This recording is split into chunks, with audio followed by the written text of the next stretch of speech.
एक बार ओम का उच्चारण करें। ओ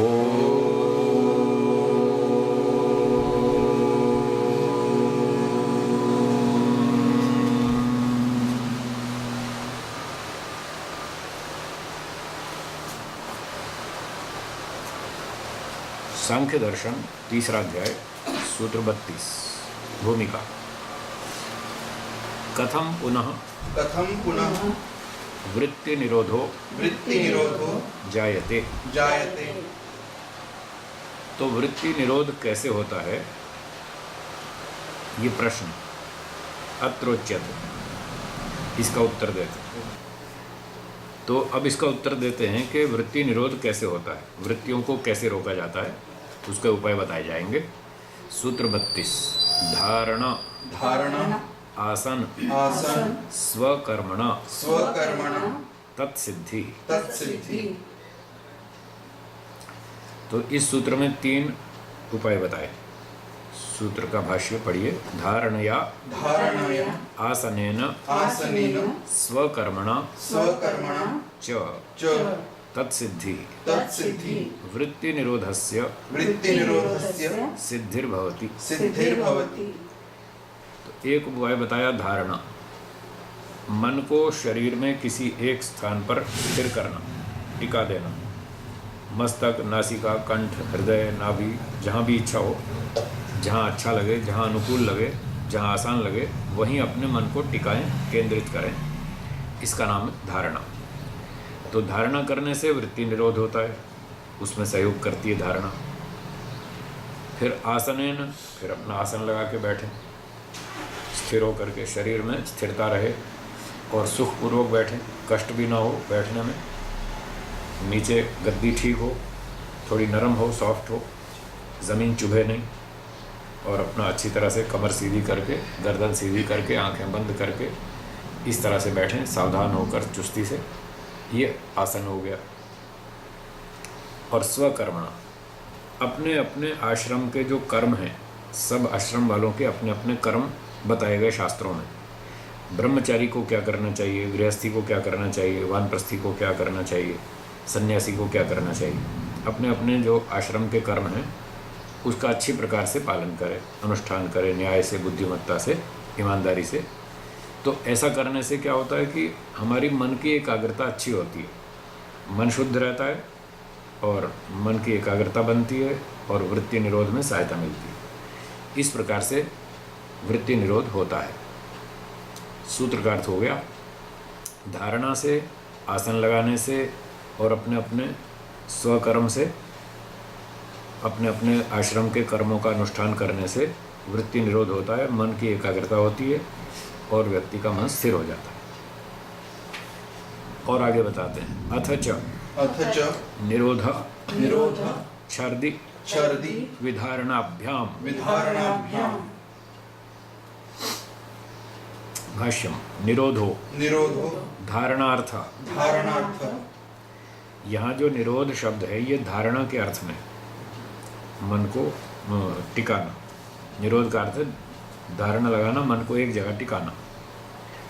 मनसो निरोधो देशबंधो धारणा रूप। तो मन का जो निरोध है वो है देशबंधा, किसी देश में, देश का मतलब स्थान, शरीर का कोई भी स्थान। तो किसी भी स्थान पर मन को टिका देना, बांध देना, स्थिर कर देना, ये धारणा रूपी मन का निरोध है। ये धारणा होगी। फिर कहते हैं ये धारणा कैसे होगी, उसके 2 उपाय बताते हैं। छर्दि विधारणाभ्याम प्राणस्य छर्दनेन वेगात् निस्सारणेन स्तंभनेन च संपद्यते। तो प्राण को छर्दन करने से, उसको खोला, वेगात बहिर्निस्सारणेन, वेग से, जोर से धक्का मार के बाहर निकालो, सांस को धक्के से बाहर निकालो, इस तरह से। तो जोर से धक्का मार के सांस को बाहर निकालना, और स्तंभनेन, और उसको वहाँ रोक लेना, बाहर निकाल के बाहर ही रोक लेना। ऐसा करने से मन का निरोध संपद्यते हो जाता है, मन का स्थिरीकरण हो जाता है, धारणा बनती है। तो एक तरह से ये प्राणायाम हो गया, वायु को बाहर निकालो और बाहर रोको, प्राणायाम हो गया। तो प्राणायाम करने से मन का निरोध होता है, ये एक उपाय और आ गया। फिर आसन के बारे में कहते हैं, आसन कैसा होना चाहिए। सूत्र 34वां, हाँ सूत्रार्थ 33 का, निरोध छर्दी विधारणाभ्याम। वायु को नासिका से जोर से धक्का देकर बाहर फेंकने से और उसको बाहर ही रोक लेने से मन का निरोध होता है, मन स्थिर होता है। ये सूत्रार्थ हो गया। 34वां सूत्र बोलिए। स्थिर सुखम आसनम। आसन के बारे में कहते हैं, शरीरस्य स्थिरम सुखम यस्मिन् भवति तथा भूतम शरीर चेष्टा रहितम शरीर सुख संपादकम आसनम विधेयम। तो शरीर की जिसमें स्थिरता भी हो, सुखम सुख भी हो, यस्मिन भवति जिस स्थिति में शरीर में स्थिरता भी हो और सुख भी हो, दोनों बातें हो, तथा भूतम इस प्रकार का, शरीर चेष्टा रहितम शरीर की क्रियाओं से रहित, हिलना डुलना आदि सब क्रियाओं से रहित, इस तरह से व्यक्ति स्थिर होकर बैठ जाए। अब ऐसे हम आसानी से बैठें, आराम से बैठें, कोई कष्ट नहीं है और सुख भी है, स्थिरता भी है, हिलना डुलना कुछ नहीं है, तो इस स्थिति का नाम आसन है। इस तरह से आंख बंद करके बैठे, फिर अपना मन को टिकाएं, धारणा बनाएं, फिर आगे ध्यान करें। इस तरह से चित्तवृत्ति निरोध होता है। तो ये आसन के बारे में बताया कि शरीर चेष्टा से रहित हो, हिलना डुलना नहीं, और शरीर सुख संपादकम शरीर सुख देने वाला, मतलब शरीर में बैठने पर कष्ट ना हो, इस तरह का आसन विधेयम करना चाहिए। ऐसे आसन में ध्यान करना चाहिए। सूत्रार्थ, स्थिर सुखम आसनम। जब शरीर में स्थिरता भी हो और सुख भी हो, ऐसी स्थिति में बैठकर हम ईश्वर का ध्यान कर लें, उस स्थिति का नाम आसन है। क्योंकि ये योग का अंग है। योग का मतलब है चित्तवृत्ति निरोधा। तो आसन, योग का अंग आसन वही होगा जो चित्तवृत्ति निरोध में सहायता करेगा। तो ऐसी स्थिति में बैठें जिससे हम चित्तवृत्ति निरोध भी कर लें और शरीर में स्थिरता भी हो और कष्ट ना हो, उसका नाम आसन। स्वकर्म विषय, तो ऊपर स्वकर्म भी बताया था। स्वकर्म के विषय में बताते हैं कि स्वकर्म क्या है।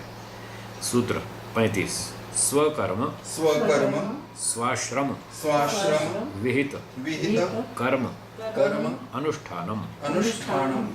भाष्यम, स्वकर्म खलु स्वाश्रमस्य मुमुक्षोराश्रमस्य संन्यास आश्रमस्य विहितम यत् अहिंसादि कर्मानुष्ठानम तत्सेवनीयम। तो स्वकर्म क्या है उसको बतलाते हैं। स्व अपना आश्रम, जो अपना आश्रम है मुमुक्षु का, वो है संन्यास।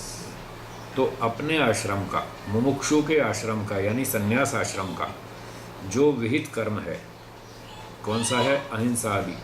अहिंसा आदि, यम नियम आदि, ये सारे उसको बताए कि इन यम नियमों का पालन करें, अच्छी प्रकार से श्रद्धापूर्वक सूक्ष्मता से पालन करें।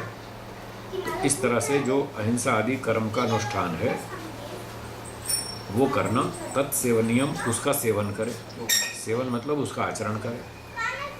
तो इसका करने से क्या होता है? मन शांत रहता है, मन एकाग्र होता है, उससे वृत्ति का निरोध होता है। तो यम नियम का पालन आवश्यक है। तो अब इतने सारे सूत्रों में यम नियम भी बता दिया, आसन भी बता दिया, प्राणायाम भी आ गया, धारणा भी आ गई। ये सारे करने से ध्यान लगता है, मन एकाग्र होता है। ये मन एकाग्रता के उपाय बताए। और फिर उपाय बताते हैं अगला, पुनश्च पुनश्च। अच्छा, सूत्रार्थ रह गया। सूत्रार्थ है स्वकर्म। स्वकर्म का अभिप्राय है स्व आश्रम विहित कर्म अनुष्ठान। अपने आश्रम संन्यास आश्रम में जो कर्म का अनुष्ठान बतलाया है उसका आचरण करना, ये स्वकर्म है। पुनश्च। पुनश्च वैराग्यात्। वैराग्यात् अभ्यासाच्च। अभ्यासाच्च। और दो उपाय और बता दिए इस सूत्र में 36वें में। भाष्य। वृत्ति निरोधो। वृत्ति निरोधो। वैराग्यात्। वैराग्यात्। द्विविधात्। द्विविधात्। अपरात्। अपरात्। पराच्च। पराच्च। विषय दोष दर्शनात्। विषय दोष दर्शनात्। तथा तथा ज्ञान प्रसाद मात्रात्। ज्ञान प्रसाद मात्रात्। ज्ञानस्यैव ज्ञानस्यैव पराकाष्ठा। पराकाष्ठा। वैराग्यम। वैराग्यम। इस सूत्र में दो उपाय और बताए। वृत्ति निरोध के लिए वैराग्य और अभ्यास, इन दो उपायों से वृत्ति निरोध होता है। तो वैराग्य के बारे में कहते हैं वृत्ति निरोध वैराग्य से होता है, और वैराग्य है दो प्रकार का, द्विविधात्। अपरात् पराच्च। एक अपर वैराग्य, दूसरा पर वैराग्य। तो अपर वैराग्य मतलब छोटा वैराग्य, पर वैराग्य का मतलब ऊंचा वैराग्य। तो दो प्रकार के वैराग्य से, छोटे और ऊंचे वैराग्य से वृत्ति निरोध होता है। छोटा वैराग्य कैसा है उसके बारे में कहते हैं विषय दोष दर्शनार्थ। विषयों में दोष दर्शन करना, विषयों में दोष देखना। यदि हम इंद्रियों के भोगों में ही पड़े रहे तो उसके हमें क्या क्या परिणाम भोगने पड़ेंगे, क्या क्या नुकसान होंगे, क्या क्या हानियाँ होंगी, उन हानियों का विचार करना, चिंतन मनन करना। तो ऐसा विचार करने से व्यक्ति उससे दूर हटेगा। कोई भी व्यक्ति हानि नहीं चाहता, दुख नहीं चाहता, नुकसान नहीं चाहता, फिर भी वो ऐसे काम करता रहता है जिससे हानि होती है, नुकसान होता है। क्यों करता रहता है? उसको पता नहीं कि ऐसा करने से क्या नुकसान होगा। नुकसान कोई करना नहीं चाहता, फिर भी वो ऐसे काम करता है जिससे नुकसान हो रहा है। तो कारण यही है कि उसको मालूम नहीं। जब उसको अच्छी तरह दिमाग में बैठेगा कि इससे ये नुकसान होता है, ऐसा करने से हानि होती है, उस दिन बंद कर देगा, उस दिन वो छोड़ देगा उस चीज़ को, उससे वैराग्य हो जाएगा। तो राग का मतलब आसक्ति, वैराग्य का मतलब उल्टा, अनासक्ति। उससे आसक्ति छूट जाएगी, उस ओर जो मन में दबाव था, प्रेशर था, वो सारा खत्म हो जाएगा और व्यक्ति उससे दूर हट जाएगा। तो जब विषयों में दोष देखते हैं हम, विषयों भोगों को भोगने में जो जो नुकसान होते हैं उसका चिंतन करते हैं, तो उससे हमको अपर वैराग्य होता है। ये अपर वैराग्य। और पर वैराग्य क्या है उसके बारे में कहा ज्ञान प्रसाद मात्रा। पर वैराग्य में ज्ञान का स्तर और ऊंचा उठता है, वो चीज़ और पक्की हो जाती है, विषयों में दोष दिखता है और ईश्वर में रुचि बढ़ती है। तो जब ईश्वर में रुचि बढ़ती है वो पर वैराग्य है। संसार से रुचि हट जाती है, ये अपर वैराग्य है। तो दोनों आवश्यक है, प्रकृति से दूर हटना, ईश्वर में रुचि बढ़ाना। ऐसा करने से वृत्ति निरोध होता है। इस विषय में एक वाक्य है व्यास जी का जो भाष्य में यहाँ पर लिखा है, ज्ञानस्यैव पराकाष्ठा वैराग्यम। ज्ञान की ही ऊंची अवस्था का नाम वैराग्य है। तो ये कहना चाहते हैं इसमें ज्ञान का विकास होता है और ज्ञान हमारा अच्छा होता जाता है, पक्का होता जाता है, बढ़िया होता जाता है, स्पष्ट होता जाता है। इस तरह से वैराग्य, ऊंचा स्तर का वैराग्य इस तरह का कहलाता है। अब यहाँ पर एक भाषा संबंधी बात और ध्यान देने की है। यद्यपि ज्ञान में और वैराग्य में आपस में कारण कार्य संबंध है। जैसे आटे से रोटी बनती, आटा और रोटी में कारण कार्य संबंध है, वो तो वस्तुओं का हो गया। और एक व्यावहारिक कारण कार्य संबंध होता है। भूख लग रही है तो खाना खा लेंगे, नहीं लग रही है तो नहीं खाएंगे। तो भूख लगना भोजन खाने में कारण, कारण पहले होता है, कार्य बाद में होता है। तो जब भूख लगेगी, कारण उपस्थित हो गया तो फिर खाना खा लेंगे, कार्य भी हो जाएगा। जैसे यहाँ भूख और भोजन खाना, इसमें कारण कार्य संबंध है, ऐसे ही ज्ञान और वैराग्य में भी कारण कार्य संबंध है। ज्ञान का विकास होगा तो वैराग्य हो जाएगा, यदि ज्ञान का विकास नहीं हुआ तो वैराग्य नहीं हो पाएगा। इस प्रकार से दोनों में कारण कार्य संबंध होते हुए भी यहाँ पर दोनों को एक ही रूप में कह दिया कि ज्ञान की उच्च अवस्था का नाम ही वैराग्य है। कारण कार्य को एक बना के बोल दिया। ऐसा अनेक जगह पर होता है। जैसे एक लौकिक उदाहरण देता हूँ। कोई आपके यहाँ आया अतिथि मेहमान और आपने खीर बनाई थी, तो वही अतिथि आए तो अच्छी चीज़ें बना रखी है तो खिलानी चाहिए, उससे उसका भी स्वागत हो जाता है और हमको भी खुशी मिलती है, चलो हमने एक अच्छी चीज़ बनाई, दूसरे को स्वागत हुआ, सुख दिया। तो हम कहते हैं आओ जी आओ, स्वागत है, बैठिए बैठिए, आज हमने बहुत अच्छी खीर बना रखी है, थोड़ी खीर खा के जाओ। अब हमने खीर परोस दी तो वो कहता खीर, भाई ये तो भारी पड़ेगी, मेरे बस की नहीं। ऐसे ऐसे उसने कुछ थोड़ा बहाना सा बनाया, नहीं नहीं तो खीर तो नहीं खाई जाएगी हमसे, ऐसा है और वैसा है। अब उसको खिलाने के लिए आप क्या बोलेंगे? दूध ही तो है, खीर क्या, दूध ही तो है, इसमें और है क्या? थोड़े से चावल डाल दिए, चावल तो आप रोज़ खाते ही और दूध तो आप पीते ही, दूध ही तो है। यद्यपि दूध और खीर में कारण कार्य संबंध है, फिर भी हम मोटी भाषा में उसको एक बना के बोलते। तो ऐसे ही ज्ञान और वैराग्य में भी कारण कार्य संबंध है और हम एक भाषा में मोटी भाषा में कह देते हैं कि ज्ञान की ऊंची अवस्था का नाम ही वैराग्य है। तो ये एक उपाय हो गया वैराग्य। अब दूसरा उपाय बताते हैं, तथा तथा अभ्यासात् अभ्यासात् च च ध्यान ध्यान अभ्यासात् अभ्यासात् च भवति। च भवति। ध्यान का अभ्यास करने से वृत्ति निरोध होता है। तो अभ्यास का मतलब होता है किसी चीज़ को रोज़ दोहराना, बार बार दोहराना, उसको अभ्यास कहते हैं। आप भोजन बनाते हैं, रोज़ बनाते हैं, तो इसी का नाम अभ्यास है। करते करते करते कुछ दिनों में एक्सपर्ट हो जाते हैं। अब आपको भोजन बनाना पड़े तो 2 घंटा लग जाएगा, ये बनाएंगे तो 1 घंटे में 4 आइटम बना देंगे फटाफट। आजकल तो घर में गैस के चूल्हे भी 4 आते हैं, एक साथ 4 चीज़ें बन सकती हैं। इधर दाल रख दी, इधर सब्जी रख दी, इधर शीरा बनाना रख दिया, इधर तवा चढ़ा दिया, फटाफट फटाफट 1 घंटे में तो सब काम हो जाता है। तो जिसका अभ्यास हो जाता है वो उस कार्य में कुशल हो जाता है, फटाफट काम कर लेता है और अच्छे स्तर का करता है, क्वालिटी अच्छी बनती है। ऐसे ही यहाँ पर रोज़ हम ध्यान करते हैं, रोज़ अभ्यास करते हैं ध्यान का, मन को रोकने का कोशिश करते हैं। ऐसे करते करते करते उसमें व्यक्ति कुशल हो जाता है और उसका मन रुकने लग जाता है, चित्तवृत्ति निरोध शुरू हो जाता है। इस प्रकार से 2 उपाय और बताए गए। सूत्रार्थ है वैराग्यात् अभ्यासाच्च, वैराग्य से और अभ्यास से, इन 2 उपायों से वृत्ति निरोध होता है। जी बोलिए। अभ्यास में और आवृत्ति में सूक्ष्म अंतर क्या है? अभ्यास और आवृत्ति, इसमें तो कोई अंतर नहीं। अभ्यास और आवृत्ति एक ही बात है। अभ्यास का मतलब रिपीट करना, आवृत्ति का मतलब भी रिपीट करना, रोज़ उसको दोहराते जाइए, वही आवृत्ति है, वही अभ्यास है।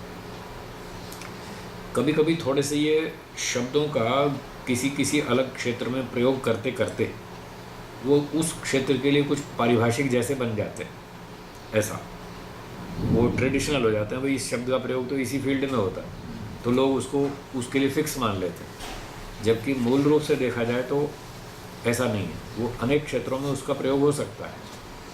अब ये जो आवृत्ति शब्द है ये प्रायः पढ़ने पढ़ाने के मामले में चलता रहा।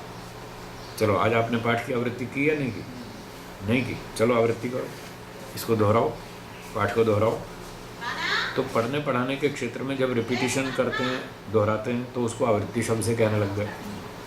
और लौकिक अन्य कार्यों में जैसे सब्जी बनानी है, खीर बनानी है, हलवा बनाना है, तो उसमें हम आवृत्ति शब्द का प्रयोग प्रायः नहीं करते। वहाँ कहते हैं अभ्यास कर लिया जी हमने।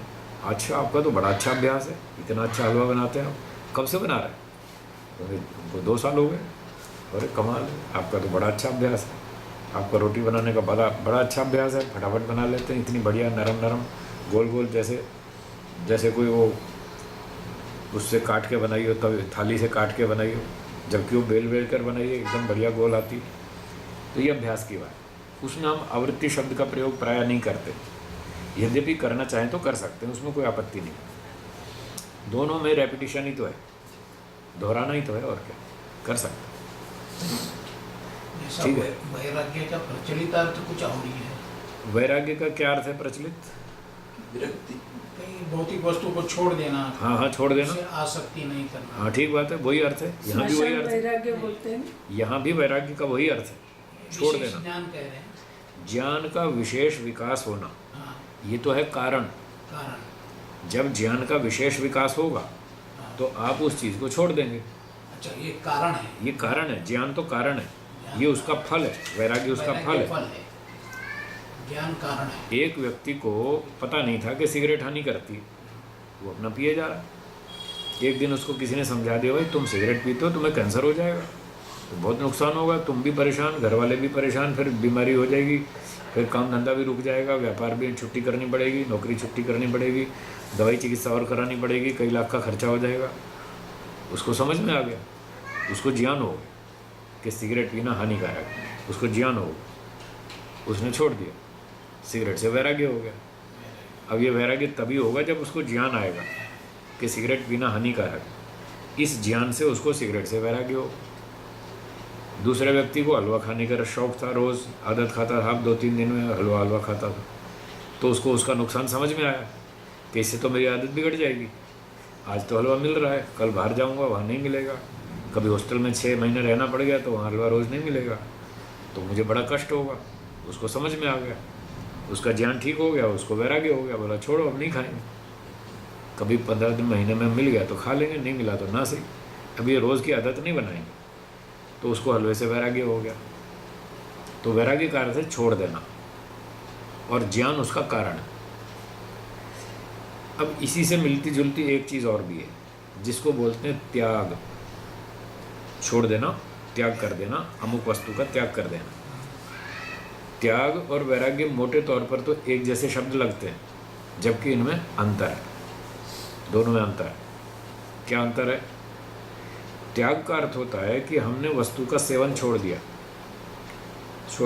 नहीं खाएंगे, ठीक है, कुछ किसी के कहने से, किसी के दबाव से, या कोई भी अपने संकल्प से, भाई 1 महीने तक मिठाई नहीं खाएंगे। कितने दिन तक? 1 महीने। 1 महीने के लिए छोड़िए, 1 महीने के बाद फिर खाएंगे। तो ये हमने कुछ दिनों के लिए छोड़ दी, किसी के कहने से छोड़ दी, या अपनी इच्छा से, संकल्प से छोड़ दी, तो मिठाई का सेवन करना छोड़ दिया, ये त्याग है, ये वैराग्य नहीं है। 1 महीने बाद फिर खाएंगे, जोर से खाएंगे पूरा सुख लेकर खाएंगे, तो ये त्याग हुआ। वैराग्य किसका नाम है? जब मिठाई का सुख लेने की इच्छा छूट जाए, इच्छा छूटने का नाम वैराग्य है। और यदि ऊपर से बंद कर दी मिठाई खानी और इच्छा तो बनी हुई है, तो वैराग्य नहीं है, ज़बरदस्ती रोक रखा है। वो ज़बरदस्ती बहुत दिन नहीं चलती है, थोड़े दिन चलती है। जब थक जाता है आदमी ज़बरदस्ती से, फिर वो स्प्रिंग की तरह उछलता है, जोर से और जोर से उछलता है। इसलिए स्प्रिंग से काम नहीं चलेगा, ज़बरदस्ती से काम नहीं चलता, कभी कभी चलता है, थोड़ा थोड़ा चलता है। प्रारंभिक स्तर पर कभी कभी थोड़ा बहुत हठ भी चलता है, ज़बरदस्ती संकल्प भी चलता है, पर वो टेम्परेरी होता है, पक्का नहीं होता। अगर आप किसी चीज़ से पूरा पक्की तरह से छूटना चाहते हैं तो उससे वैराग्य होना चाहिए। और वो वैराग्य कब होता है? जब समझ में आए, वो पक्का कार्यक्रम है। जब समझ में आ गया कि सिगरेट पीना हानिकारक है, फिर बंद कर देंगे। शराब पीना हानिकारक है, तब बंद कर देंगे। और ऐसे ऐसे ज़्यादा टेंशन करना और आदि आदि, इन सब चीज़ों में नुकसान है। समझ में आ जाएगा तो छोड़ देंगे। इस प्रकार से त्याग और वैराग्य में ही अंतर है। तो वृत्ति निरोध जो है वो वैराग्य से होता है। और वैराग्य का मतलब इच्छा का ना रहना। जब वस्तुओं की इच्छा ही नहीं रहेगी तो विचार क्यों उठेगा? विचार उठता ही तब है जब इच्छा होती है कि ये चीज़ चाहिए, वो चीज़ चाहिए, ये चाहिए, वो चाहिए, उसमें सुख है, इसमें सुख है। और जब समझ में आ गया इसमें कोई सुख नहीं है, थोड़ी देर का सुख है, ख़त्म। फिर आगे एक सुख है और 4 दुख है। जब 4 दुख दिखते हैं तो इच्छा वैसे ही ख़त्म हो जाती है। आप किसी को खीर खिलाओ, अच्छी बढ़िया बढ़िया खीर खिलाओ, तो उसकी इच्छा होगी खाने की। और परोसते समय ये भी बता दो इसमें 5-10 कंकर भी डाल रखें, देखना आधी इच्छा तो वहीं ख़त्म हो जाएगी। ये सुनते ही कि इसमें 5-10 कंकर भी हैं, आधी इच्छा तो वहीं मर जाएगी। और फिर पीछे से चुपके से किसी ने आके ये और कह दिया इसमें थोड़ा सा पोटेशियम साइनाइड भी है। अब कितनी बचेगी? अब तो ज़ीरो हो जाएगी। अरे ले जा भाई, ले जा, नहीं चाहिए। ये खीर है कि जहर? तुम हमको खीर खिला रहे हो कि जहर खिला रहे हो? ले जाओ इसको उठा के। तुरंत कितना अच्छा वैराग्य हो जाएगा। वो आंख उठा के भी नहीं देखेगा उसको, इसमें पोटेशियम साइनाइड, ले जाओ इसको। कितना बढ़िया वैराग्य हो जाएगा। ये कब हुआ? जब उसको समझ में आया, जब उसको ज्ञान हो गया कि ये खतरनाक है खीर, मुंह में रखते ही मर जाऊंगा, बस तब फिर बढ़िया वैराग्य हो जाता है। फिर उस वैराग्य से बड़ा अच्छा वृत्ति निरोध होता है। जब इच्छा ही नहीं रही तो अब क्या विचार उठेगा? ये विचार उठाने का यही कारण है। तो ये वैराग्य बहुत अच्छी चीज़ है। किसी को हो जाए तो बड़ा भाग्यशाली है, उतना सुखी हो जाएगा जितना वैराग्य हो जाएगा। पर ज्ञान से ही होगा ज्ञान से। इसलिए शास्त्रों को बार बार पढ़ते हैं, इसको बार बार दोहराते हैं, ताकि ये शब्द शास्त्र को जब हम पढ़ते हैं, हमको जो ज्ञान होता है ये शाब्दिक ज्ञान है, शब्दों से हो रहा है।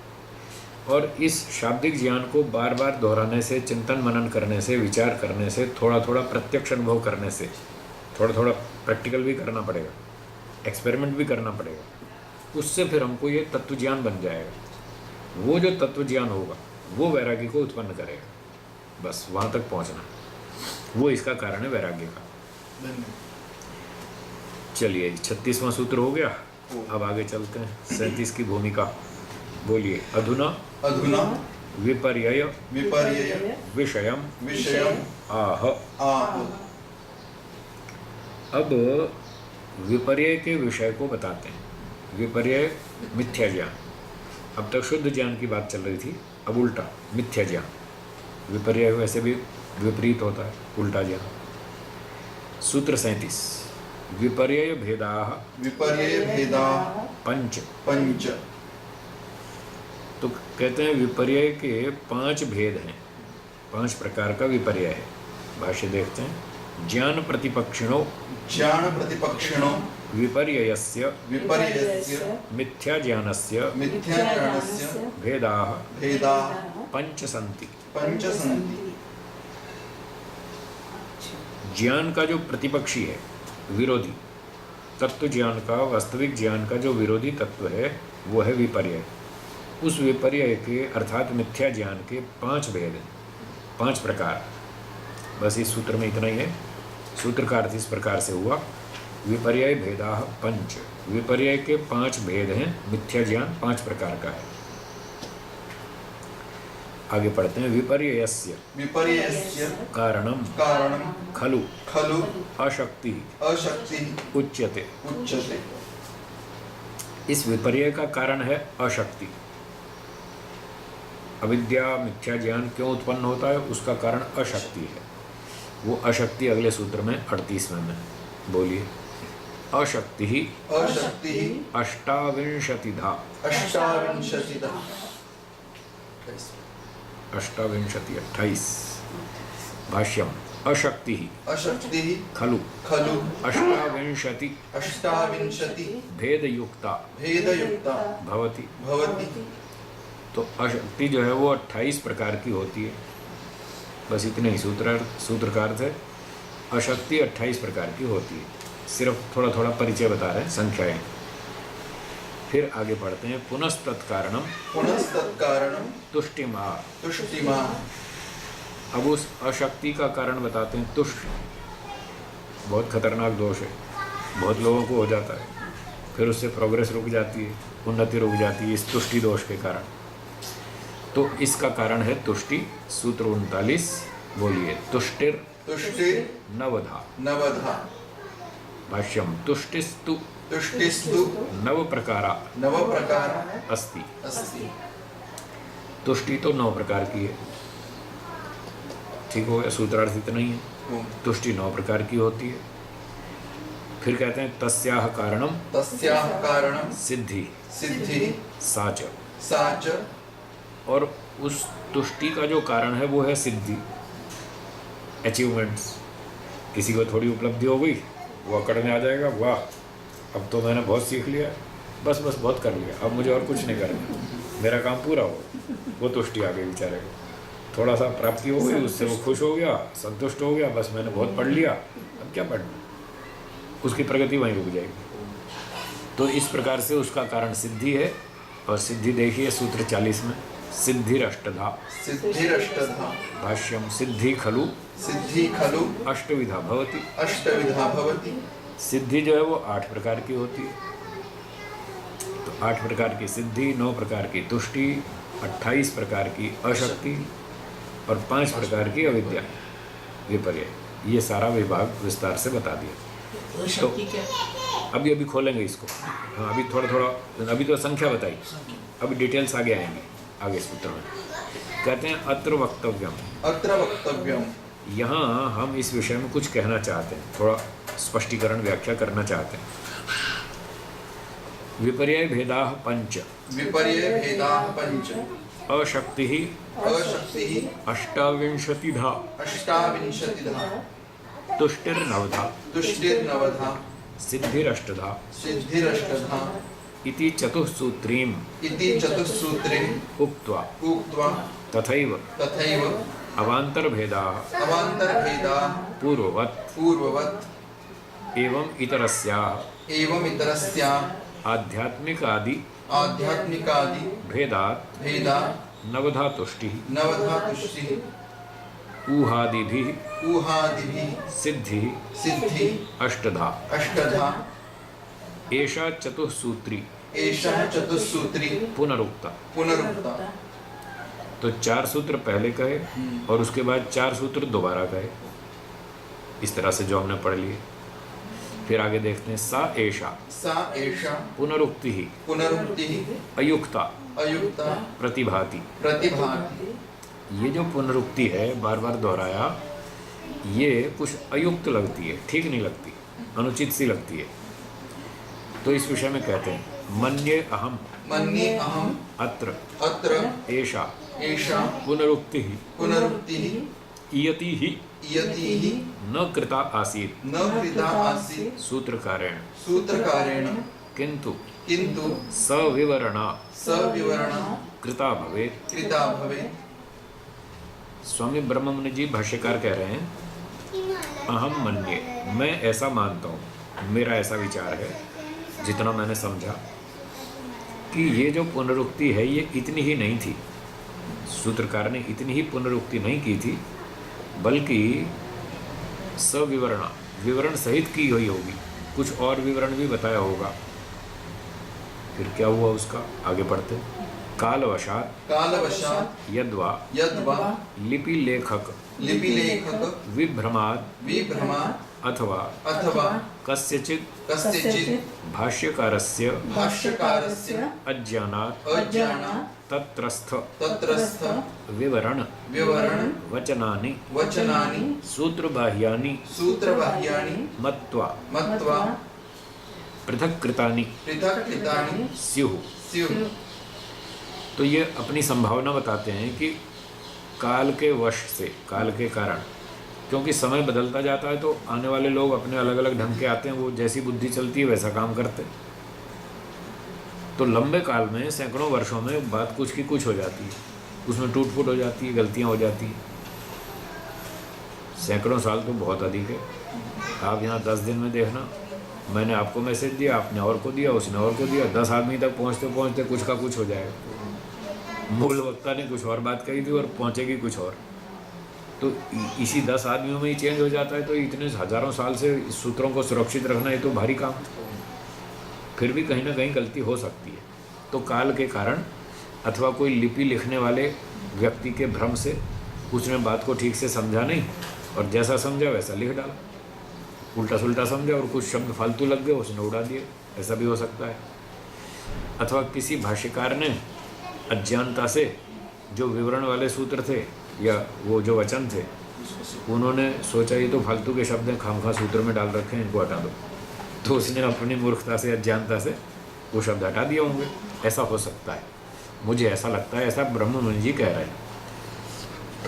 पुनश्च अल्प विवरणेन प्रायः संख्या निर्देशनेन सह सा एषा पुनरुक्तिः अवशिष्टा भवेत् इति मे मतिः। तो इति मे मति, ऐसा मेरा विचार है। मुझे ऐसा लगता है। मुझे ये लगता है कि वो अल्प विवरण के साथ प्रायः संख्या के निर्देश सहित ये जो पुनरुक्ति थी ये बच गई। जो पहले के 4 सूत्र थे, विपर्य भेदा पंच, तुष्ट नवधा, सिद्धिरष्टधा, ये संख्या वाली जो पुनरुक्ति है ये बच गई और कुछ शब्द छूट गए, इधर उधर खो गए। ये एक संभावना। दूसरी संभावना, द्वितीया विचारणा। द्वितीया विचारणा। अवान्तर भेदा अवान्तर भेदा पूर्ववत् पूर्ववत् इति सूत्रतः इति सूत्रतः पूर्ववत् पूर्ववत् शब्दः शब्दः सर्वत्र सर्वत्र उत्तरेषु उत्तरेषु त्रिषु त्रिषु सूत्रेषु सूत्रेषु अनुषज्यते। अनुषज्यते।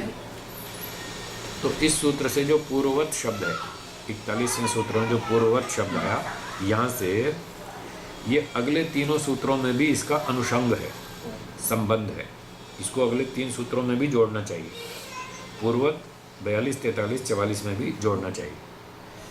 पूर्वाचार्य पूर्वाचार्य कृत कृत विवरणवत् विवरणवत् अर्थे। अर्थे। तो पूर्व आचार्य के द्वारा किए गए विवरण वाले अर्थ में पूर्ववत् इसको हर सूत्र में जोड़ना चाहिए।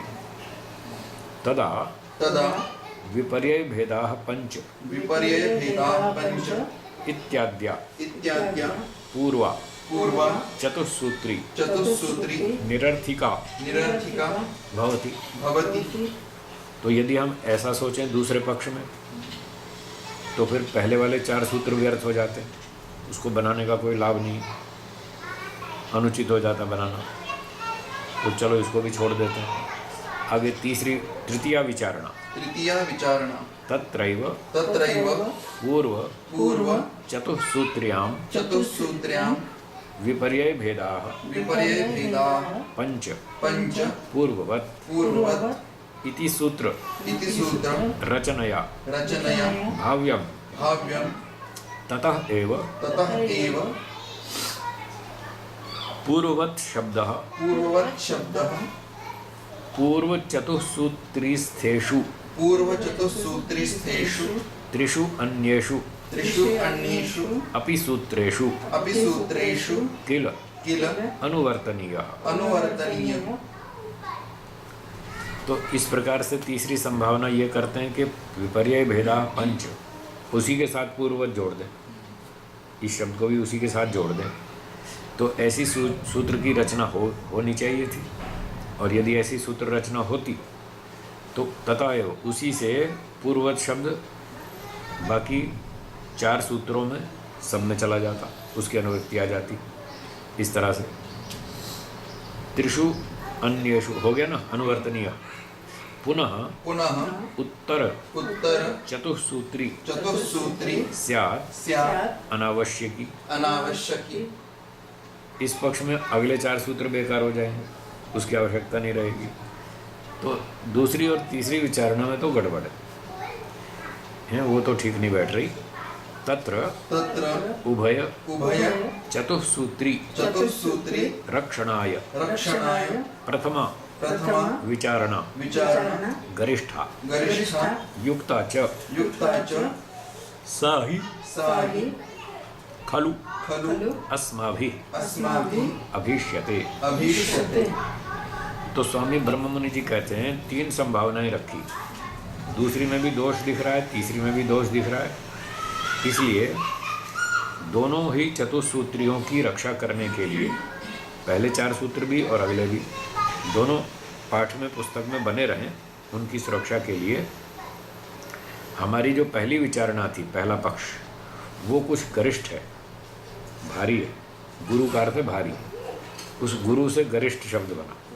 भोजन में भी कोई चीज़ें खाने में पचने में भारी होती है, उसको भी कहते हैं ये गरिष्ठ भोजन। भाई अरबी मत खाना, ये गरिष्ठ है।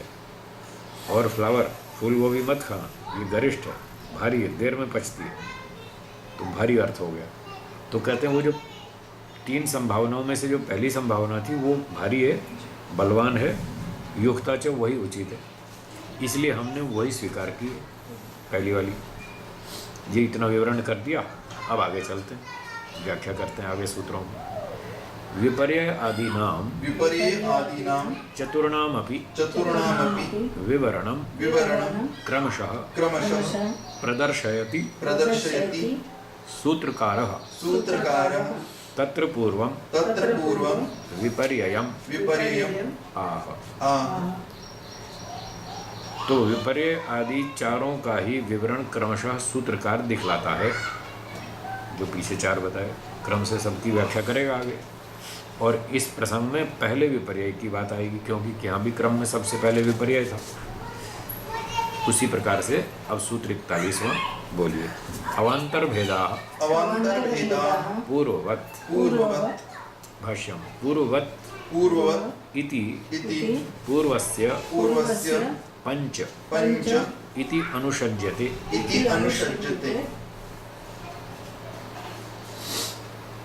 इस सूत्र में जो पूर्ववत् शब्द है वो क्या कह रहा है? पूर्वस्य पंच, जो पहले पहले 5 बताए थे अविद्या के भेद, विपर्य भेदा पंच इति अनुषज्यते, ये उसके साथ जुड़ता है। अनुषंग जुड़ना, संबंध होना, तो इसका संबंध उस सूत्र से है विपर्य भेदा पंच। पूर्वस्य पूर्वस्य प्रक्रमस्य प्रक्रमस्य विपर्ययस्य विपर्ययस्य एकस्यापि एकस्यापि सतः सतः पंच पंच अवान्तरभेदा अवान्तरभेदाः सन्ति। सन्ति। तो कहते हैं पूर्व क्रम से जो चल रहा है विपर्य मिथ्या ज्ञान, उस मिथ्या ज्ञान के अविद्या के एक होते हुए भी, एकस्य सतः अपि, वो एक होते हुए भी पंच अवान्तर भेदा सन्ति, उसके आपस के कुछ छोटे छोटे भेद, तो वो सारे के सारे एक प्रकार से उसी का परिवार है। जैसे एक माँ के 4 बच्चे होते हैं तो उसी का ही परिवार है सारा। तो अविद्या माँ है, बाकी उसके 4 बच्चे, वो सारा उसी का ही परिवार है। इस तरह से कहा वो अवान्तर भेद टोटल कुल मिला के अविद्या सहित 5 हो जाते हैं। उनके नाम बताते हैं। तमो तमो मोहो मोहो महामोह महामोह तामिस्रो तामिस्रो अंधतामिस्र अंधतामिस्र च इति च इति नाम भी। नाम भी। तो ये उनके 5 नाम हैं। तम एक हो गया, मोह दूसरा हो गया, महामोह तीसरा हो गया, और तामिस्र चौथा हो गया, अंध तामिस्र 5वां हो गया। इन नामों से वो 5 विपर्य कहे जाते हैं। फिर आगे कहते हैं विपर्ययो विपर्ययो मिथ्या ज्ञानम मिथ्याज्ञानम् अतद्रूप अतद्रूप प्रतिष्ठम। प्रतिष्ठम्। ये सूत्र है योग दर्शन। फिर इसकी व्याख्या में भाष्यकार व्यास जी ने लिखा है, यही नाम उन्होंने लिखे। तमः तमः मोहो मोह महामोह महामोह तामिस्र तामिस्र अंधतामिस्र अंधतामिस्र इति। इति। तो ये जो योग दर्शन में 5 क्लेश बताए गए, उन्हीं के ये दूसरे नाम, अविद्या अस्मिता राग द्वेष अभिनिवेश, उन्हीं के ये दूसरे नाम है। तम मोह महामोह, तो जो हम कहते हैं ना तमसो मा ज्योतिर्गमय, तो तम इसी अविद्या का ही तो नाम है। इसलिए तमसो मा ज्योतिर्गमय, इसका अर्थ होगा अविद्या से विद्या की ओर ले चलो, ज्योति विद्या प्रकाश। इस प्रकार से तो सूत्र का अर्थ बनेगा अवान्तर भेदा पूर्ववत्। जो विपर्य है मिथ्या ज्ञान, उसके अवान्तर भेद जो है वो पूर्व के समान 5 ही समझ लेना। पहले जैसे 5 बताए थे वैसा ही समझना, वो उसके अंदर अंदर छोटे छोटे भेद। तो अविद्या राग द्वेष सब के सब बहुत खतरनाक है, कम तो कोई भी नहीं है ना। एक गुरुजी ने कथा सुनाई, पाठ पढ़ाते पढ़ाते, चलो आपको सुना देता हूँ, आप भी फ्रेश हो जाएंगे, बहुत देर हो गई पढ़ते पढ़ते, थक जाता है ना, थोड़ा बीच में फ्रेश हो जाता। तो एक जगह गांव में बिच्छुओं की एक लाइन चल रही थी। बिच्छू डंक मारता ना, बिच्छू, क्या स्कॉर्पियन बोलते हैं? स्कॉर्पियन। स्कॉर्पियन। तो 8-10 बिच्छू जा रहे थे लाइन में। तो किसी ने पूछा उनमें से, भाई तुम में से लीडर कौन है? उन्होंने कहा तू जिसको हाथ लगा दे वही लीडर है। सारे लीडर है, हाथ लगाने के बाद समझ में फिर पता चल जाएगा कौन लीडर है। तो एक ने पूछा, भाई अविद्या अस्मिता राग द्वेष अभिनिवेश ये 5 क्लेश है, अविद्या के 5 भेद है, सब उसका परिवार है। तो इसमें से खतरनाक कौन सा है? तो हमने कहा तुम जिसको हाथ लगा दो वही खतरनाक है। वही बात है बिच्छुओं के नेता वाली। तो कम तो कोई भी नहीं, अविद्या भी कम नहीं है, राग द्वेष भी कम नहीं है, कोई भी कम नहीं, सारे ही खतरनाक है, इनसे सबसे बचना है। ये हो गया 41वां। अब कहते हैं अशक्तिम अशक्तिम आह। आह। अब अशक्ति को बतलाते हैं, उसका विस्तार बताएंगे। एवं एवं इतरस्याः, इतरस्या भाष्यम 42वें सूत्र का। एवं एवं पूर्ववत् पूर्ववत् एव एव 28 अष्टाविंशति विधत्वम् विधत्वम् अवान्तर्भेदात् अवान्तरभेदात् एकस्याः अपि एकस्याः अपि सत्याः सत्याः खलु खलु अनन्तरायाः अनन्तराया अशक्तेर् अशक्तेर् विज्ञेयम्। विज्ञेयम्। तो जैसे पूर्ववत हमने देखा अविद्या के 5 भेद हो गए, ऐसे ही पूर्ववत जैसे अशक्ति के 28 बताए थे, ऐसे यहाँ भी इनके भेद प्रभेद समझ लेना। 28 प्रकार की अशक्ति है। तो पंक्ति के अनुसार पूर्ववत ही 28 प्रकार अवान्तर भेद होने से एक ही उसके पश्चात, यानी मिथ्या ज्ञान के पश्चात जो बताई गई थी अशक्ति, उस अशक्ति के भी 28 भेद जानने चाहिए, समझने चाहिए। यानी 28 प्रकार की अशक्ति है। तो क्या क्या है 28 वो बताते हैं। तत्र तत्र एकादश एकादश इंद्रियाणाम इंद्रियाणां वधा। वधा। एक इंद्रियाणाम, आगे बढ़िए। इंद्रियाणां एकादश एकादश अशक्तया। अशक्तयः। तो 11 इंद्रियों के जो वध हैं उसमें न्यूनता, वध मतलब न्यूनता, कमी। आँख में कमी आ गई, अब ये अशक्ति बन गई, सब पढ़ नहीं सकते, आँख कमज़ोर हो गई। अब बचपन में तो कोई पढ़ते नहीं लोग, वो तो स्कूल कॉलेज जाते हैं बुढ़ापे में समझ आती है। फिर पढ़ने जाते हैं तो फिर कैसा, अब दिखता नहीं, अब क्या करें, चश्मा लगाना पड़ता है, फिर चश्मे का नंबर भी बढ़ता जाता है, और फिर आगे तो बहुत दिक्कत आती है, साफ दिखता नहीं।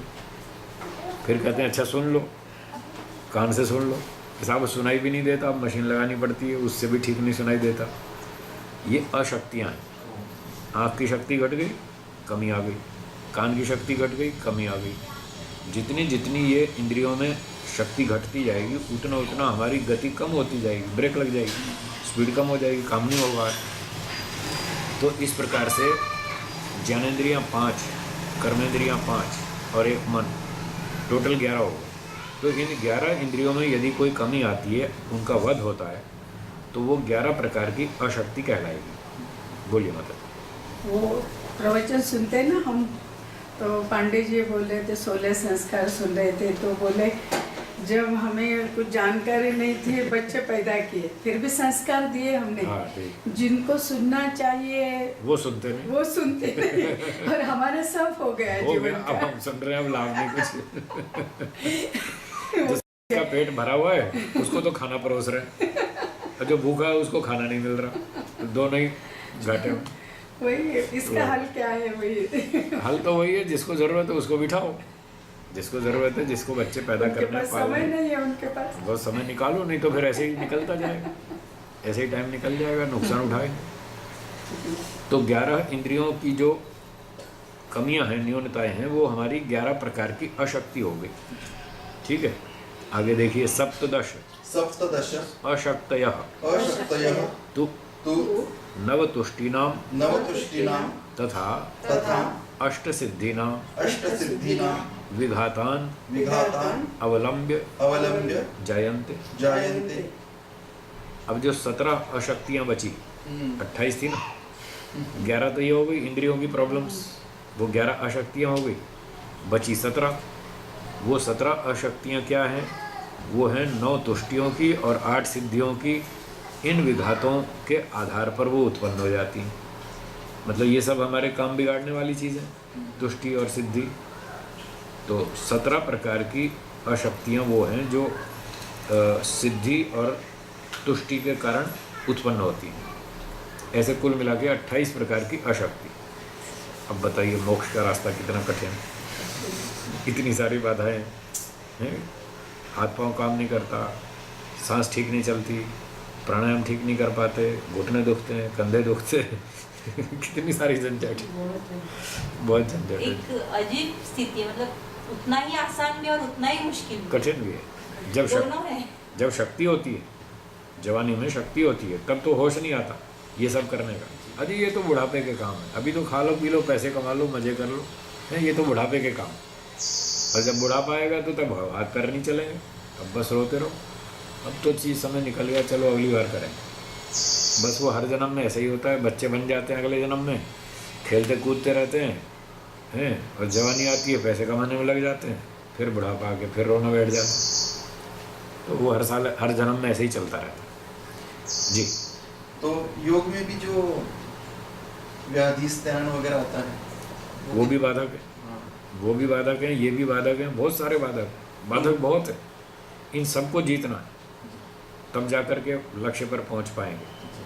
वीडियो गेम्स आपने देखी होंगी, बच्चे खेलते हैं ना वीडियो गेम्स, उसमें वो कूदता है, फिर आगे आता है, फिर बाधक आता है, फिर उसके ऊपर से कूदता है, फिर कोई उसको गोली मारता है, फिर इधर बचता है, फिर उधर।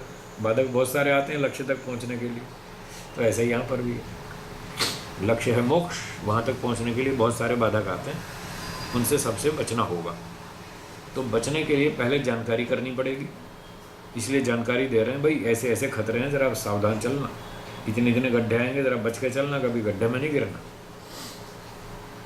तो धीरे धीरे सीखते जाएंगे, कुछ इस जन्म में सीखेंगे, कुछ अगले में सीखेंगे, कुछ और अगले में सीखेंगे, तो धीरे धीरे कई जन्मों में मोक्ष हो जाएगा।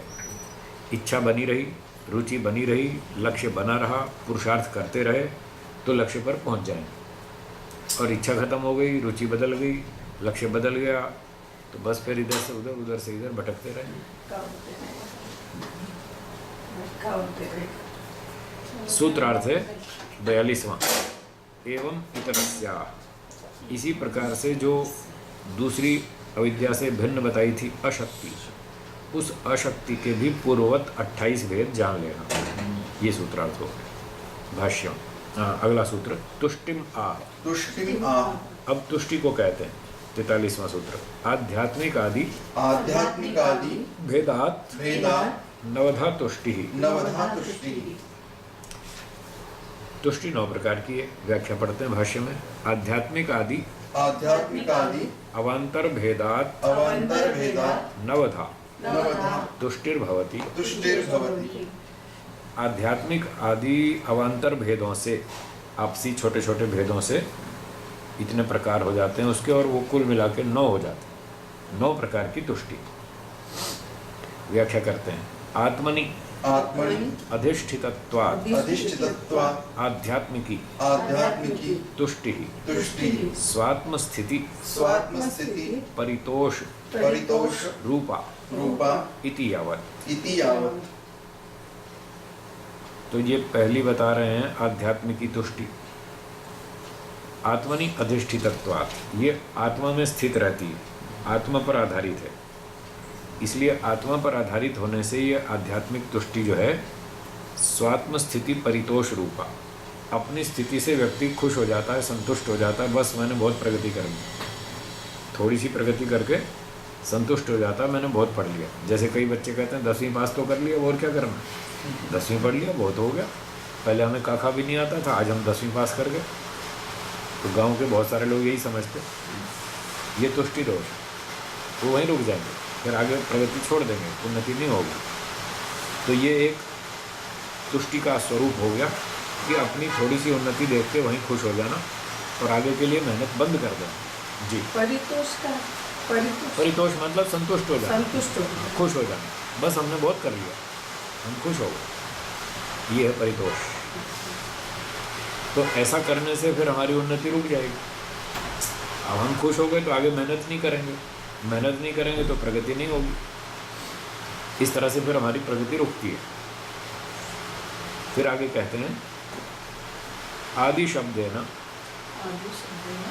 बाह्येषु विषयेषु विषयेषु दोष दर्शनात् दोष दर्शनात् तेभ्यो घृणारूपा रूपा चलो आना कोई आना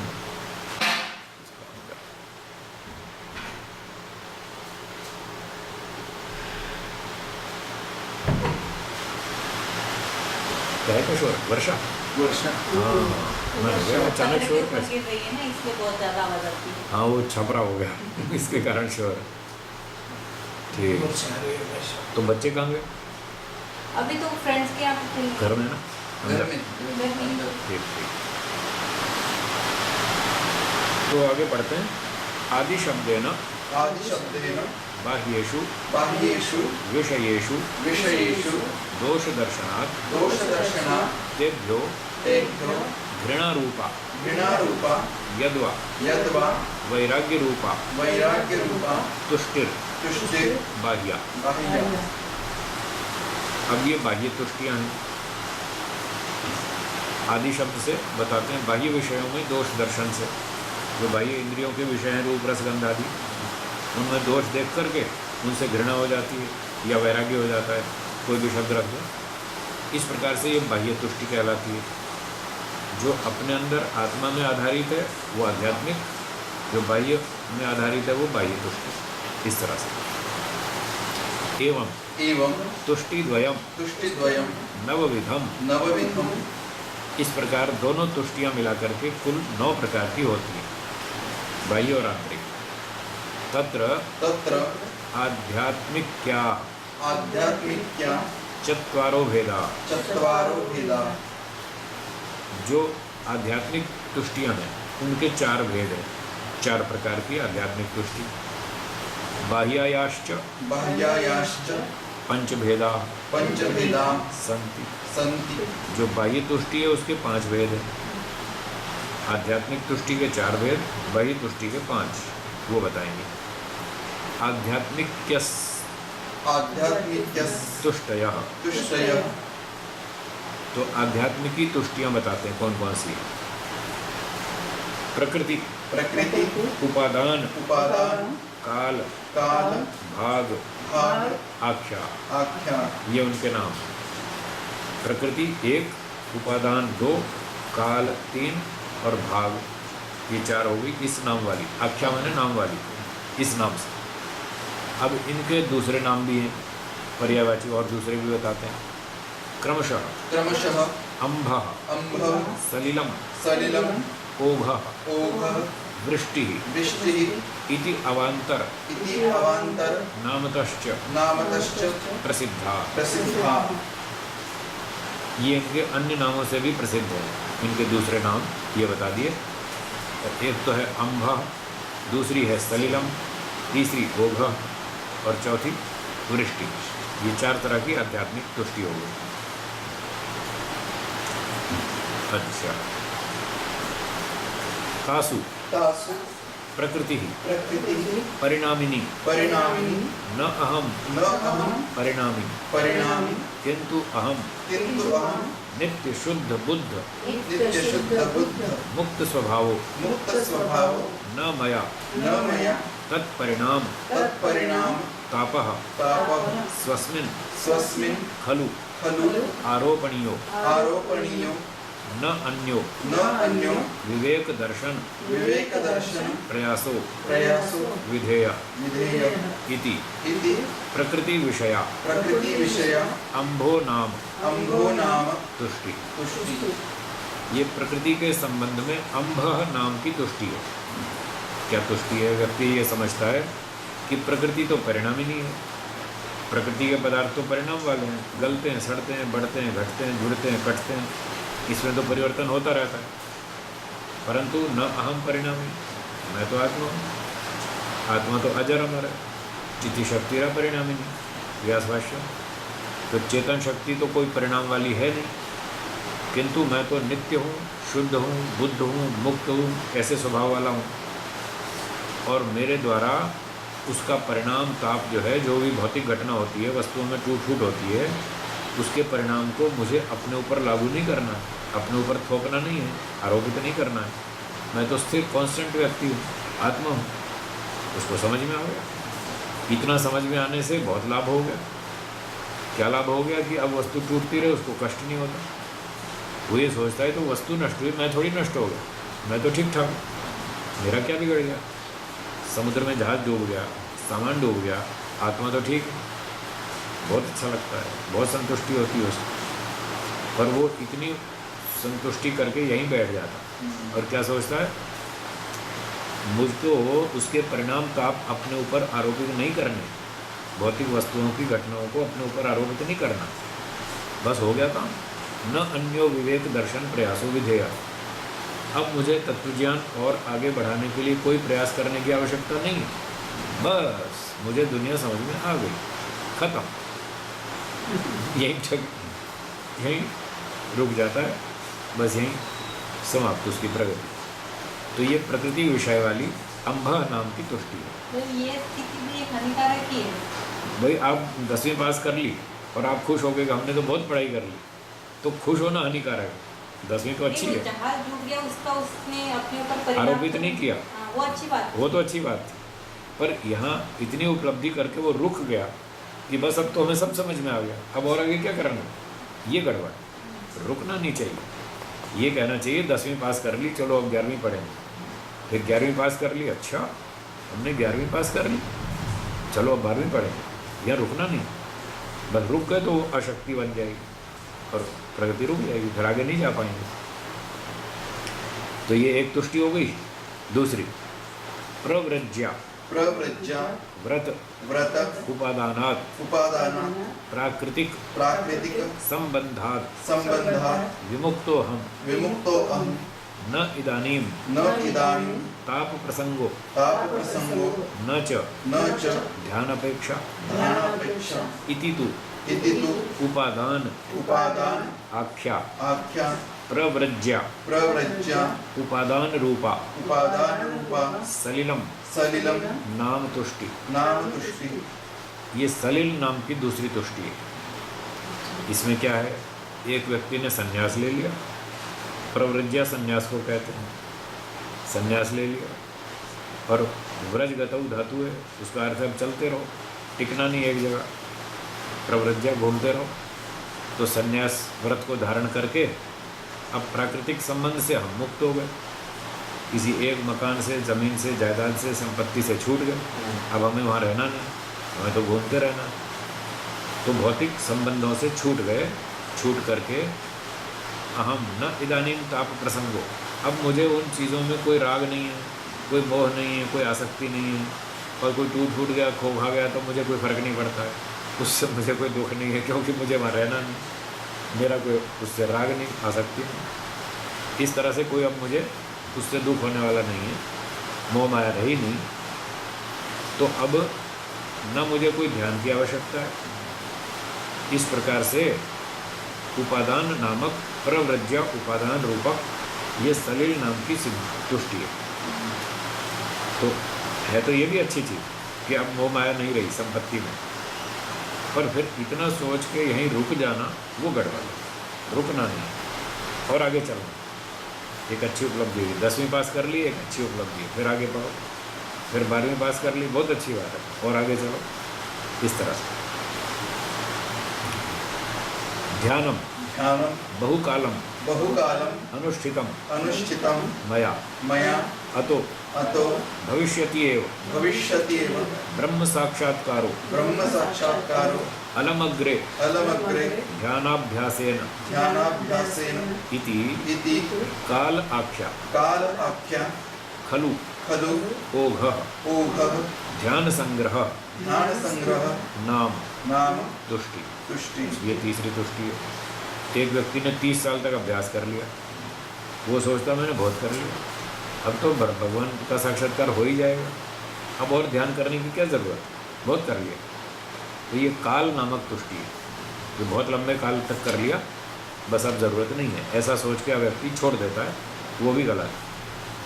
तो ध्यान मैंने बहुत समय तक कर लिया अनुष्ठान, अतो भविष्यति, अब मुझे हो ही जाएगा ब्रह्म साक्षात्कार, तो अलम अग्रे ध्यानाभ्यास है, अब आगे ध्यान की कोई आवश्यकता नहीं है, अभ्यास की छोड़ो।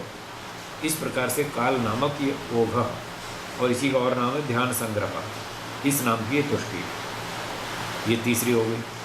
चौथी स्वतो भाग्यात् भाग्यात् साक्षात्कारो साक्षात्कारो भविष्यति। भविष्यति। अस्मि अहम अस्मि अहं भाग्यवान भाग्यवान लब्ध लब्ध समाधि प्रज्ञो समाधि प्रज्ञो अहमिति अहम् इति भाग्य भाग्य आख्या आख्या वृष्टि वृष्टि तुष्टि। तुष्टि। तो कहता है भाई हमारी किस्मत में लिखा हुआ तो भगवान का साक्षात्कार हो ही जाएगा, हमारी किस्मत में लिखा हुआ तो हो जाएगा, ऐसे भाग्य के भरोसे। तो स्वयं ही अपने भाग्य से परमात्मा का साक्षात्कार हो जाएगा। मैं तो बहुत भाग्यशाली हूँ, मैं तो बहुत किस्मत वाला हूँ, मेरी किस्मत अच्छी है, मुझे तो किस्मत से हो ही जाएगा। इस तरह से मैं समाधि प्रज्ञा को प्राप्त हो ही गया हूँ। अब यहाँ संप्रज्ञा समाधि प्राप्त हो गई, संप्रज्ञात प्राप्त कर ली तो वो समझता असंप्रज्ञात में हो ही जाएगी, मैं तो बहुत किस्मत वाला हूँ। इस तरह से अपने आप को किस्मत वाला मानकर, भाग्य वाला मानकर, ये भाग्य नामक वृष्टि नाम की तुष्टि है। तो ये तो चार हो गई आध्यात्मिक, जो अपनी आत्मा से संबंधित थी। अब बाह्य तुष्टियाँ बताते हैं जो बाह्य पदार्थों से संबंधित है। आगे पढ़ेंगे। बाह्या बाह्या तुष्टयः तुष्टयः तु तु बाह्य विषय बाह्य विषय उपरमात् उपरमा भवन्ति। भवन्ति। बाह्य तुष्टियाँ तो बाह्य विषयों के उपरम से होती हैं। उपरम माने विराम, रोक देना, बाह्य विषयों के भोगों को रोक देना, तो उससे बाह्य तुष्टियाँ हो जाती हैं। कैसी होती हैं? विषयाणाम विषयाणाम अर्जन अर्जन रक्षण रक्षण क्षय क्षय संग संग हिंसा हिंसा दोष दोष दर्शनात् दर्शनात् भवन्ति। भवन्ति। ये अपरिग्रह में हमने पढ़ा था व्यास भाष्य में कि अपरिग्रह का पालन कैसे करें। जो बाह्य संपत्तियां हैं उनमें अधिक संग्रह ना करें। क्यों ना करें? क्योंकि उसमें 5 दोष आते हैं। पहला तो है कमाई करो, खूब पैसा कमा, इकट्ठा करो, खूब कमाओ, तो कितनी मेहनत लगेगी, समय भी लगेगा, तो वो समय खर्च करना, मेहनत खर्च करना, ये एक दोष है। फिर उसकी रक्षा करो, वो रक्षा की भी समस्या है। वो कमा लेना एक टेंशन है और रक्षा करना उससे ज़्यादा टेंशन है, और भारी काम है। रक्षा भी करो, नष्ट ना हो जाए। और फिर अर्जन रक्षण क्षय, चोरी हो गई, कोई लूट के ले गया, कोई उधार खा गया, लौटाता नहीं, सरकार टैक्स लगा के छीन के ले गई, तो वो भी झंझट है, वो भी समस्या है। और फिर संग, किसी ने उसको खाने पीने की आदत बना ली, फालतू खर्च करने की, छोटा सा काम भी 2000 रुपये खर्च कर देगा। कार खरीदेगा तो 80 लाख की खरीदेगा, मर्सिडीज। अरे उसमें भी 4 पहिए है भाई, 8 लाख की होंडा सिटी में भी 4 पहिए है, उसमें भी 4 पहिए है। तुम 8 लाख की क्यों नहीं खरीदते, 80 लाख की क्यों खरीदते हो? बस बहुत पैसे हैं तो क्या करें, उड़ाओ। तो वो आदत पड़ जाती है पैसे उड़ाने की, वो भी खतरनाक। और फिर हिंसा, बहुत अधिक जमा करोगे तो अन्याय भी करना पड़ेगा, लोगों का शोषण करना पड़ेगा, तब जाके बहुत पैसे जमा होंगे। इस तरह से 5 दोष देख करके व्यक्ति फिर कहता है चलो छोड़ो, ये काम नहीं करें, बस अपना सीधी दाल रोटी खाओ, भगवान का भजन गाओ, मस्त रहो। इस तरह से 5 दोषों को देखकर वो बाह्य विषयों को संग्रह करना छोड़ देता है, और उससे उसको बाह्य 5 प्रकार की तुष्टि उत्पन्न होती है। बताओ कितना सावधान रहना पड़ेगा, यहाँ भी खतरा है। तो कहते हैं तत्र तत्र गंधादि गंधादि विषयाणाम विषयाणाम अर्जन दोष दर्शनात् अर्जन दोष दर्शनात् या भवति या भवति सा सा पारम नाम पारम नाम तुष्टि। तुष्टि। तो गंधादि विषयों का संग्रह करने में दोष देख करके जो संतुष्टि हो जाती है, भाई ज़्यादा नहीं चाहिए, क्यों मेहनत करें खामखा, इस तरह से जो उसको तुष्टि हो जाती है वो पारम नाम की तुष्टि है, पार नाम है उसका। फिर आगे देखते हैं या रक्षण रक्षण दोष दर्शनात् दोष दर्शनात् भवति भवति सुपारम सुपारम नाम नाम सा सा तुष्टि। तुष्टि। जो रक्षण दोष को देख करके व्यक्ति छोड़ देता है अधिक संग्रह करना, बाह्य विषयों को कहता नहीं चाहिए नहीं चाहिए, तो ये सुपार नाम की तुष्टि है। ऐसे लगता है सारी तुष्टियाँ राजस्थी के लिए। तो पार तो ये पार तुष्टि है, फिर सुपार तुष्टि है। फिर तीसरी देखते हैं ये आगे। भी बोलते हैं ये क्यों रखा है, इसको कितना संभालना पड़ता है, इसको दे दो उसको दे दो। सही बात पर है, वहीं पे रुकना नहीं है। रक्षा करनी पड़ती है ना, झंझट है ना। हाँ, तो फिर वो उससे भी हमको बचना पड़ेगा, तुष्टि नहीं आनी चाहिए। तुष्टि नहीं। तीसरा या या क्षय दोष क्षय दोष दर्शनात् दर्शनात् भवति भवति पार पारम पार पार नाम नाम सा तुष्टि। सा तुष्टि। जो क्षय दोष दर्शन से होती है वो पार पारम नाम की तुष्टि है। या या संग दोष संग दोष दर्शनात् दोष दर्शनात् भोग दोष भोग दोष दर्शनात् दर्शनात् भवति भवति सा तुष्टि सा तुष्टि। अनुत्तमं भो अनुत्तमं भो नाम। नाम। तो जो भोगों के दोष दर्शन से तुष्टि हो जाती है वो तुष्टि अनुत्तमं भो इस नाम से, अनुत्तमं भो इस नाम से तुष्टि। और पांचवी कहते हैं या हिंसा दोष हिंसा दोष दर्शनात् दर्शनात् भवति भवति यत् यत् न अनुपहत्य न अनुपहत्य भूतानि भूतानि भोग सिद्धि भोग सिद्धि एवं भूता एवं भूता सा तुष्टि सा तुष्टि उत्तमं भो उत्तमं भो नाम। नाम। और जो हिंसा दोष दर्शन से जो तुष्टि पैदा होती है, जब व्यक्ति ये सोच लेता है भाई प्राणियों को दुख दिए बिना तो जी नहीं सकते, कुछ ना कुछ तो हिंसा करनी ही पड़ती है। झाड़ू लगा रहे हैं, पोछा लगा रहे हैं, चींटियाँ मर रही हैं, कोई पोछे के नीचे पिस गई बेचारी आ जाती है ना लपेट में, फिर उखल मुसल कूट रहे हैं, वहाँ कोई चींटियाँ दब गई, कोई और कीड़े मकोड़े मर गए, तो व्यक्ति सोचता है भाई कुछ तो हिंसा करनी ही पड़ेगी। और ऐसा सोच करके वो लापरवाह हो जाता है और फिर उसकी और हिंसा बढ़ती जाती है, सावधानी कम हो जाती है और हिंसा बढ़ती जाती है। और वो सोचता है भाई बिना प्राणियों को दुख दिए तो जी नहीं सकते, कुछ तो मरेंगे। तो ऐसा सोचकर वो ढीला हो जाता है, जितनी सावधानी रखनी चाहिए उतनी भी नहीं रखता। तो ये गड़बड़, इससे फिर उसका हिंसा का दोष पाप बढ़ता जाता है। तो ऐसी तुष्टि कर लेना, ये उत्तमांभ नाम की तुष्टि है। ये बाह्य 5 तुष्टियाँ हो गई, 4 आभ्यंतर और 5 बाह्य, टोटल कुल मिला के 9। सूत्र का अर्थ है आध्यात्मिक आदि भेदात नवधा तुष्टि। आध्यात्मिक आदि भेद प्रभेदों से कुल मिलाकर 9 प्रकार की तुष्टि होती है। ठीक है, बोलिए। ये तुष्टि तो मैंने अच्छे स्तर वालों की लग रही है, 9 प्रकार। हाँ जी, जो ये अच्छे स्तर वाले हैं, ये कुछ मेहनत करते हैं, कुछ उपलब्धियां होती हैं और अच्छी सी अचीवमेंट होती है, और उसको प्राप्त करके फिर वो ब्रेक लगा देते हैं, कहते बस बहुत हो गया। वहाँ से नुकसान होता है, आगे चलना छोड़ देते हैं। हमें कब तक चलना है? जब तक हमारा लक्ष्य प्राप्त ना हो जाए। एक व्यक्ति ने सोचा भाई मेरा घर का खर्चा कितना है, रोज़ का मुझे कम से कम 500 रुपये मिलना चाहिए, तब मेरा घर का खर्चा पूरा होता है। 300 रुपये तो खर्चा ही है, 200 रुपये बचत भी तो करनी है, आगे भविष्य के लिए बुढ़ापे में क्या खाएंगे, तो कुछ 200 रुपये जमा भी करो। अब जब तक उसका 500 रुपये दैनिक इनकम ना हो जाए तब तक उसको मेहनत करते रहना पड़ेगा। उसका लक्ष्य पूरा नहीं हुआ, आगे चल के उसको दिखेगा भाई खर्चे तो और बढ़ गए और आगे महंगाई भी बढ़ रही है, तो ये तो 500 का लक्ष्य तो हमने गलत बनाया, कम से कम 1000 रुपये होना चाहिए। तो जब तक उसका 1000 का दैनिक इनकम पूरी ना हो जाए तब तक वो रुक नहीं सकता, उसको और मेहनत करनी पड़ेगी। और वो क्या सोचता है भाई चलो 500 तो हो गए, बस बहुत हो गए, ठीक है चलो ठीक है छोड़ो।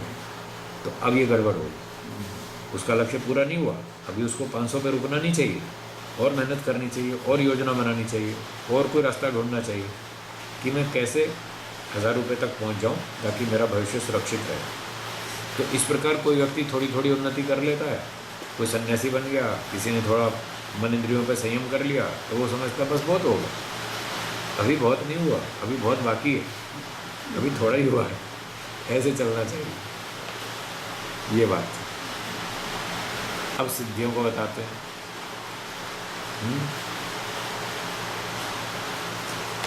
पढ़ना है और 22 पढ़े, जो पढ़ते हैं कम ही लगता है। विश्राम करते हैं, रिलैक्स चलो, हो जाएगा। हाँ, एक बार ओम का उच्चारण करें। ओम